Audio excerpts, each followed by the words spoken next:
ఓ యువతి హల్చల్ arrest. Railway SI ఉద్యోగం రాకుండా వచ్చినట్టు నమ్మించేందుకు ఓ యువతి అడ్డదారులు తొక్కింది. యూనిఫామ్ వేసుకుని రైల్వే ప్రొటెక్షన్ ఫోర్స్ ఎస్ఐలో నటిస్తోంది.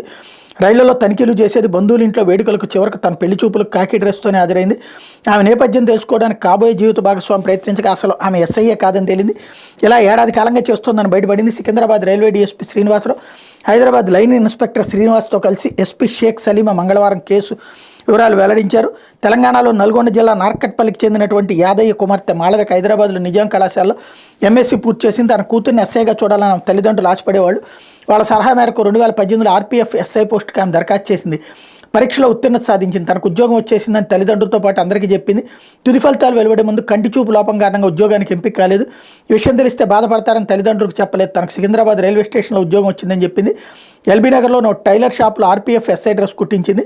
నకిలీ ఐడి కార్డు తయారు చేయించింది. సికింద్రాబాద్లోని ఆర్పీఎఫ్ లోగో, స్టార్స్, షోల్డర్ బ్యాడ్జీలు, బెల్ట్ కొనుగోలు చేసింది. వీటన్నింటినీ ధరించి ఎస్ఐలా నటించడం మొదలుపెట్టింది. ప్రతిరోజు ఇంటి నుంచి యూనిఫామ్లో బయలుదేరి నల్గొండ మార్గం నుంచి సికింద్రాబాద్ రైళ్లలో ప్రయాణించేది. మార్గ మధ్యలో ఆర్పీఎఫ్ ఎస్ఐనని చెబుతూ తనిఖీలు చేసేది. పల్నాడు ఎక్స్ప్రెస్లో తరచూ తనిఖీలు చేసేది. నల్గొండలో పలు కార్యక్రమాలు, శుభకార్యాలకు యూనిఫామ్లోనే హాజరైంది. నల్గొండ జిల్లాలోని కొన్ని రైల్వే కార్యాలకు సైతం వెళ్లి తనిఖీలు చేసింది. ప్రముఖులు, డీసీపీ స్థాయి అధికారులను సైతం కలిసింది. యూనిఫామ్ ధరించి రీల్స్ చేస్తూ ఇన్స్టాగ్రామ్లో పోస్ట్ చేసింది.